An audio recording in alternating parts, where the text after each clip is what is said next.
गरुड़ पुराण के आचार कांड में ब्रह्मदेव व्यास मुनि से कहते हैं, ब्रह्म ज्ञानम गया श्राद्धम गोगृहे मरणम तथा वासः पुंसां कुरुक्षेत्रे मुक्तिरेषा चतुर्विधा।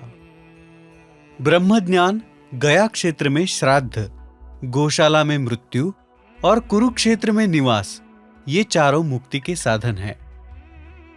ब्रह्मदेव के कहे अनुसार गया क्षेत्र को श्राद्ध के लिए सर्वश्रेष्ठ स्थान माना जाता है और पितृपक्ष में यहाँ किए गए श्राद्ध का महत्व कई गुना बढ़ जाता है। पर क्या है इस गया क्षेत्र का रहस्य? क्यों और कब से ये क्षेत्र श्राद्ध के लिए प्रचलित होने लगा?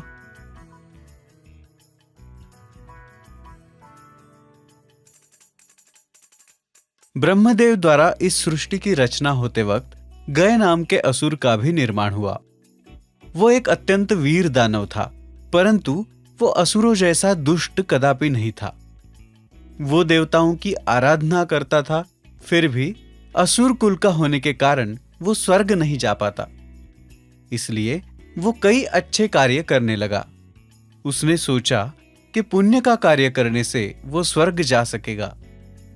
तब उसने भगवान श्री विष्णु की घोर तपस्या की। भगवान विष्णु उसकी तपस्या से प्रसन्न हुए और गयासुर से वरदान मांगने की बात कही।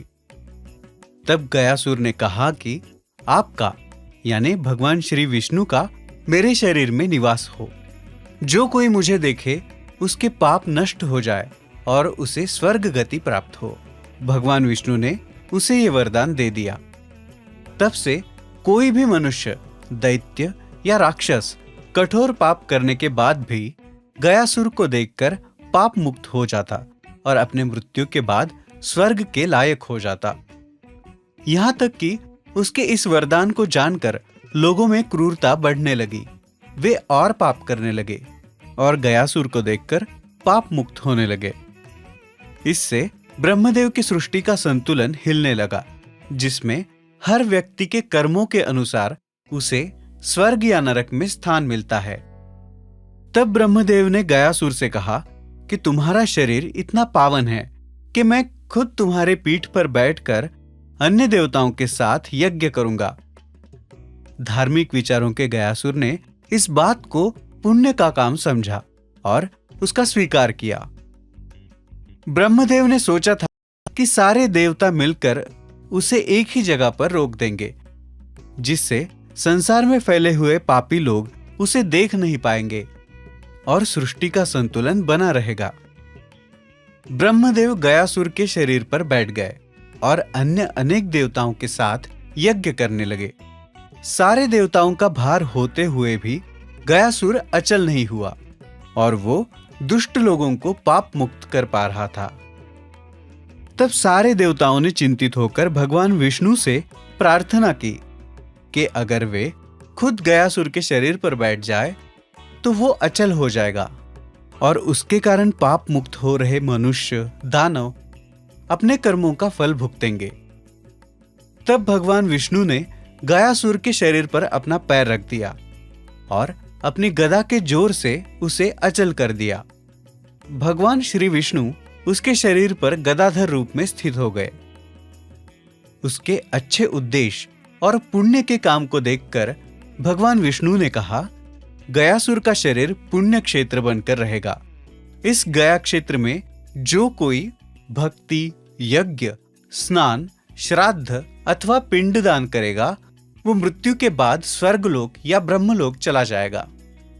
इस बात को जानकर स्वयं ब्रह्मदेव ने गया क्षेत्र में यज्ञ किया। वहां उपस्थित ब्राह्मणों की पूजा की।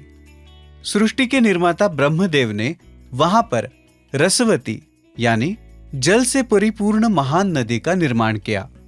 यहां तक कि उस स्थान पर जीव सृष्टि, पशु प्राणी, फल, आहार तथा कामधेनु का भी निर्माण किया। इसके बाद उन्होंने 5 कोश के परिक्षेत्र में फैले हुए सर्वसंपन्न गया क्षेत्र का दान करना ठीक समझा। इसलिए ब्रह्मदेव ने उन सभी उत्पन्न किए हुए साधनों को मिलाकर उपस्थित ब्राह्मणों को गया तीर्थ का दान कर दिया। ब्रह्मदेव ने ब्राह्मणों को बताया कि इस गया तीर्थ में जिन पुण्यशाली लोगों के श्राद्ध किए जाएंगे वे ब्रह्मलोक में चले जाएंगे तथा इस स्थान पर आकर जो कोई आप सभी की पूजा करेंगे उसी से मैं अपने आप को पूजित मान लूंगा। इसके आगे चलकर ब्रह्मदेव ने गया क्षेत्र के बारे में कई बातें कही। ब्रह्मदेव ने कहा कि अपने पितरों के लिए गया क्षेत्र में पिंडदान करने से मनुष्य को जो फल मिलेगा उसका वर्णन 100 करोड़ वर्षों तक भी मैं नहीं कर सकता। जिस मनुष्य की मृत्यु होने के बाद उस पर संस्कार नहीं होते, कोई मनुष्य चोरों द्वारा या पशु पंछियों द्वारा मारा जाता है तथा किसी सर्प के काट लेने पर उसकी मृत्यु हो जाती है, तो उनके लिए गया में श्राद्ध करने से उन्हें स्वर्ग की प्राप्ति हो जाएगी। ब्रह्महत्या सुरापानम स्तेयम गुर्वम गनागमः पापम तत्संगजम सर्वम गया श्राद्धाद विनश्यति। यहां तक कि गया क्षेत्र में श्राद्ध करने से शराब पीना, चोरी करना, गुरु स्त्री से व्यभिचार, ब्रह्म हत्या करना आदि महापापों का विनाश हो जाता है। इस तरह ब्रह्मदेव और भगवान श्री विष्णु द्वारा गया क्षेत्र में श्राद्ध का महत्व समझाया गया है। पितृपक्ष को गया श्राद्ध के लिए सर्वश्रेष्ठ काल माना जाता है। लगभग 15 दिनों तक हिंदू समुदाय से आए हुए लोग गया में मोक्ष का महापर्व मनाते हैं। पूर्णिमांत पंचांग के अनुसार ये पर्व भाद्रपद महीने के अनंत चतुर्दशी से प्रारंभ होकर अश्विन महीने की अमावस्या को समाप्त होता है, जिसे पितृपक्ष मेला कहा जाता है। इस तरह पाप मुक्त होने के लिए और ब्रह्मलोक तथा स्वर्गलोक की प्राप्ति के लिए गया क्षेत्र में श्राद्ध और पिंडदान किया जाता है।